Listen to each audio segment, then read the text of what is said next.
Danyo, wada dang, and go danyo, wada dang. This is the Black Pot, aka Kuku Shonamo, where we speak truth to power. Now, here we don't criticize, but if we must criticize, we would only do that on one condition: to build and not to destroy. That is why we say we are in the service of God and country. This is the Black Pot, aka Kukushunamo, and here we speak truth to power. From the news reel, we endeavor to always keep it real. And today we have a number of issues to look at. Number one.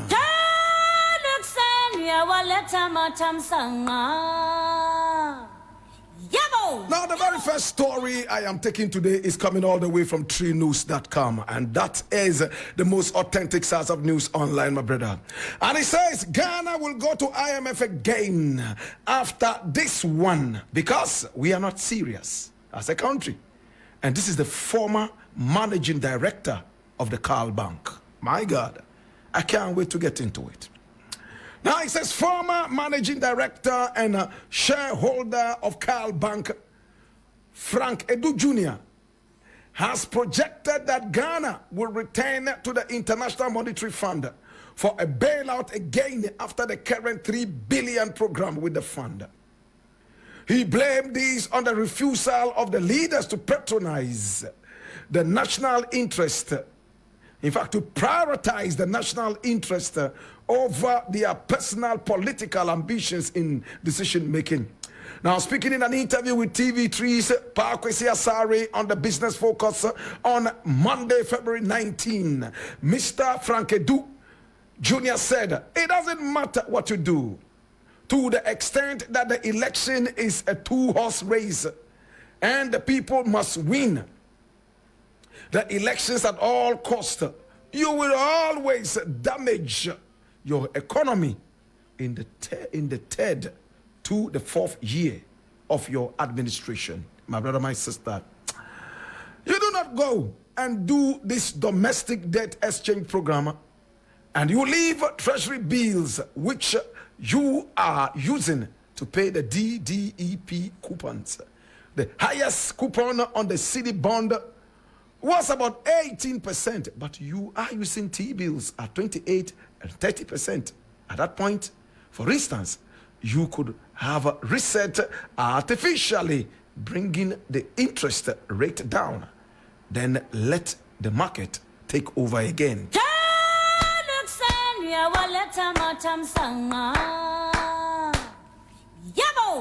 Now, I am going to pretend that I do not understand that technical beat of 2%, 3%, 28%, 30%, and treasury bills and all that. Let me concentrate on the fact that we will be going back to the IMF because we are an unserious nation. I agree with this brother here. I don't know him. I have never met him. I don't know what he looks like, but I'm sure that he is a man, a human being. And again, I know that he has brains that work. My brother, my sister, we seem to be a country that is a tape on repeat. It looks like we are a robotic country. It looks like our leaders are all robots. It looks like our leaders are walking headless jacks with no brain. A lot of our leaders, my brother, my sister, are only interested in today. They don't think generationally. My brother, my sister, and this is hurting the nation. Do we plan ahead as a nation? Or we are just interested in winning elections and it doesn't matter what energy we put into winning elections. We just want to win elections and that is all. My brother, my sister, in Ghana, for an MP to grab the diadem of being a member of parliament, he spends at least $1 million American in bribery, corruption, and twisting of finger and thumb prints so that they would be able to come into power. Now, when they get into power, tell me, are they going to concentrate on paying off the money they used, the money they borrowed the money they stole, wherever they got that money from, are they going to concentrate on paying the money first? Or they will go straight to take care of the constituents that brought them into power? Think about it, my brother. Now, which constituent would have confidence in a man who bribed him to vote for him? Think about it. Which voter would ever have confidence in a man who bribed him to vote for him? My brother, my sister, it's almost like when you get married to a prostitute, anytime you see a man walking around your house, you are panicking, because that is her thing in trade. My brother, my sister, think about it very deeply. We do not plan ahead, and most importantly, we do not have our hearts beating for the nation. It hurts me that every now and then we are running to and fro, begging for money, when we have all the gold, we have all the diamond, we have the oil. Such a blessed country. One day God will line all of us up, beginning with our leaders, and he will lash all of us for lack of common sense and patriotism. There is no reason Ghana should ever be poor. There is no reason Ghana should ever lack. It is a country of brilliant people. It is a country of people who have been endowed with brains. But because of selfishness and corruption, because of wickedness and foolishness, my brother, my sister, we continue to languish in poverty. We don't care how many people die so we can make our millions and billions. We do not care how much we deteriorate and degrade our nation, as long as it will inure to the benefit of our parochial pockets. My brother, and the sad thing about all this is, when the prophet rises to fight against some of these ills, the same people that you are fighting for, they are the people that are bribed again and bought to fight you down. It's like a man who climbs a very tall plant, a tree. He climbs it all the way to the top. And then he's cutting below that same tree, the head of the tree. He's cutting underneath. Of course, he's cutting himself down. And when you are trying to protect him, he is the same person who fights you. I don't know who actually created us, but I think we were created on the seventh day, when God was resting and Satan quickly sneaked into the factory of human production and he produced us. Satan sneaked into the factory of creation on the seventh day when God fell asleep and was resting and created us. We are such a people who have no respect for our nation. We are a people who have no regard for where we are going. We are a people who have no respect whatsoever for our heritage and our ancestry and ancestors. We have no respect for the blood that was poured in order to liberate us, let alone the sweat that our ancestors drenched themselves in order to bring us this far. It hurts me every time I have to explain to my children why things are happening like this. Even at their age, young as they are, they feel the pang of the economic tomfoolery and buffoonery. My brother, my sister, this man here who is speaking, Kwesi Jr., is speaking nothing but the truth. And the same person here is saying some other thing, which I would like to share with you before I leave him alone. He says, I fear what the unemployed youth will do if we don't find them jobs. This is the same Kwesi talking. The same Kwesi, my brother, my sister, is talking. He's saying the unemployed youth in our country, every time he looks at them, in fact, he freezes. The rate of unemployment is so threatening. He wonders what the youth will do if we do not find them job. I read. He says former managing director and shareholder of Carl Bank, Frank Edu Jr., has said that he is worried over the possible effect of youth unemployment in the country. He says he fears what the unemployed youth would do if they are not given jobs to do.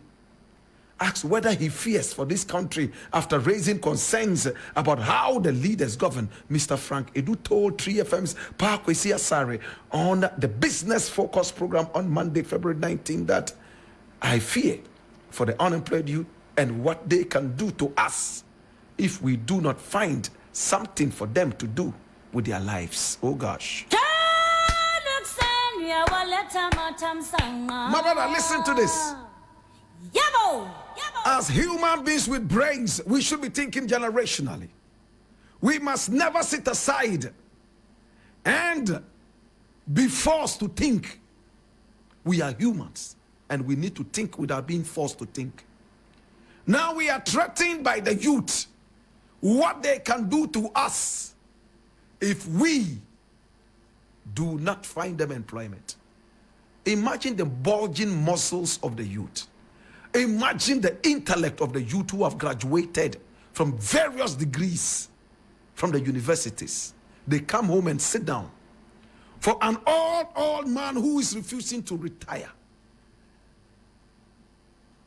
ruled by an old president who was stopped thinking. The last time this president thought was 30 years ago. From that time, he threw away his brains into the sea. Today, my brother, my sister, these are the people who are ruling us. Your grandfather is still at his employment, taking money from the government.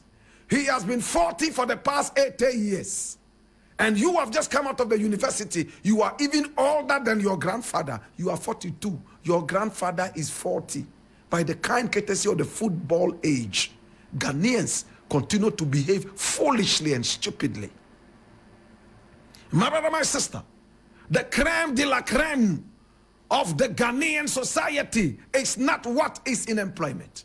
It is the old and aged, my brother, my sister, frail and sickly that continue to be in employment in the place where the youthful and strong should have been. How will this translate into good production? To the point that an MP, a sitting MP, a minister of state can say that the youth have no brains to rule themselves. They only have coconuts sitting on top of their necks. Such a buffoon. My brother, my sister, until we learn to respect the youth and take the issues of the youth to heart, my brother, my sister, we are going to be in a country that is going to have the youth slap us every single second when we are old. We are going to live in a country where the youth will bury us at early age. We will visit early graves. Trust me. Think about it, my youth.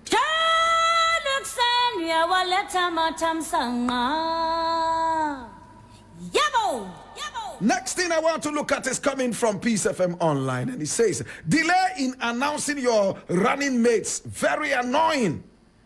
Pratt scores Bawumia and Mahama. And I read, seasoned journalist Kwesi Pratt has lashed out at the presidential candidates of the various political parties for their delay in announcing their running mates. Dwelling on the two main political parties, the New Patriotic Party and the National Democratic Congress, whose flag bearers, Dr. Bawumia and John Dramani Mahama, are yet to select their running mates. Mr. Pratt found this very annoying.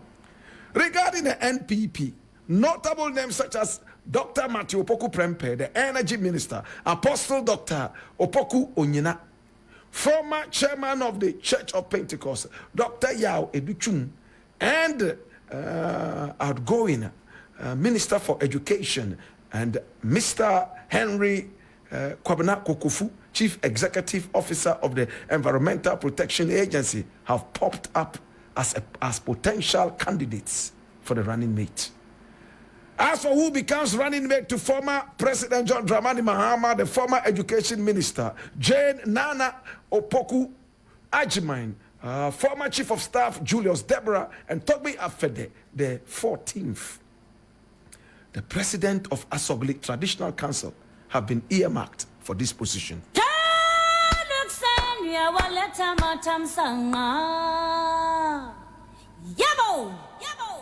My brother, my sister,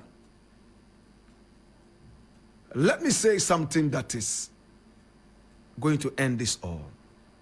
I do not know why anybody should be interested in who the running mate for Bawumia is. The value is the same. Can you believe Kwame Nkrumah ran this nation without a vice president? Can you believe that? Can anybody tell me the vice president of Kwame Nkrumah? Kwame Nkrumah ran this nation without a vice president. My brother, my sister, and he ran this nation to the top. My brother, my sister, why am I not interested in anybody who is going to run with Bawumia? One, Bawumia is a disappointment. Bawumia is a disappointment. Two, Bawumia is not worth my time. I don't know why some people are still interested in the Bawumia figure. Bawumia has proved to even animals and worms and ants that is incapacitated. Bawumia has proved to everybody on earth, including the rocks and the mountains, that he's not a serious guy. For me, let him continue being his aplanke. For me, let Bawumia continue being in the shadows of disappointment. I don't care who Bawumia's running mate is. Now let's come to Mahama. Listen attentively. Now, if Kwame Nkrumah ran the country single-handedly, as in he was the president, there was no vice president, it can be done again in these times. By our constitution, oh yes, there should be a vice president. But my brother, my sister, if you would have a vice president who is a driver's mate, a planke, then there's no need for a vice president. Bawumia has demeaned and degraded the office of the vice president to the point that it doesn't matter whether we have a vice president or not. How many people agree with me? Bawumia said his office as a vice president is the office of the aplanke. Is the office, my brother, my sister, of the mate, the driver's mate. In other words, for me, it would have been better to go to La Paz and pick up a driver's mate. Circle, two more. Circle, uko.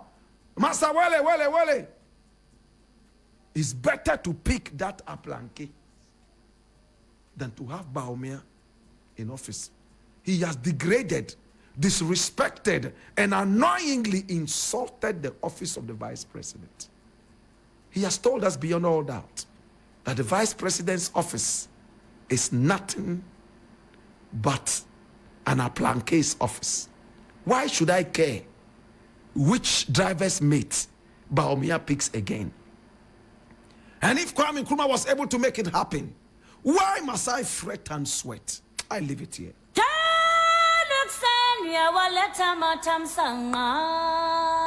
Next thing, I would like to look at this, and it's going to take me only 2 minutes. It says, President Akufo-Addo pushes for Africa-wide mobile interoperability. You know what that means? It means if I have my mobile phone here in Ghana, I can talk to somebody in Algeria, talk to somebody in South Africa. In fact, using almost the same line. See? Without any problems. Connectivity is very good and it's on one platform. One platform. We all have access to that platform. That is what the president is saying. Let's get the detail of this. President Nana Addo Dankwa Akufo-Addo used his last African Union summit to launch a passionate appeal to his colleague heads of state to support the implementation of an Africa-wide mobile telephony interoperability system. Now, addressing the 37th ordinary session of the Assembly of Heads of State, the African Union yesterday, Nana Akufo-Addo called for the adoption of the 2024 Africa Prosperity Dialogues, compact dialogue, and specifically the adoption of continental interoperability network across all member nations. This is stressed will give a major boost to Africa's efforts towards building the world's largest single market through the implementation of African continental free trade, blah, blah, blah, blah, blah, blah, blah. Now, the common sense in this is that it is something that is worth following. In fact, we also need a single currency. At the same time, we need a single market. I can get up from Ghana and go to Algeria without barriers in order to market my products. We need that, and a single currency. We need the borders to all be broken down and torn apart so we can drive all the way from Ghana, all the way through Algeria without a single border like we have in the EU. Need I say more? Nana Akufo-Addo is good with speeches, yet when it comes to walking the talk, it is always a problem. That is where he develops elephantiasis. Write it down. Nana Akufo-Addo is good with talk, but when it comes to walking the talk, he develops elephantiasis. Finished. Mappon. Miss Mappon. Mappon. My news lady is taking a massage. My brother, my sister, she seems to be enjoying the massage. And she soon will be taking a walk on the red carpet. In fact,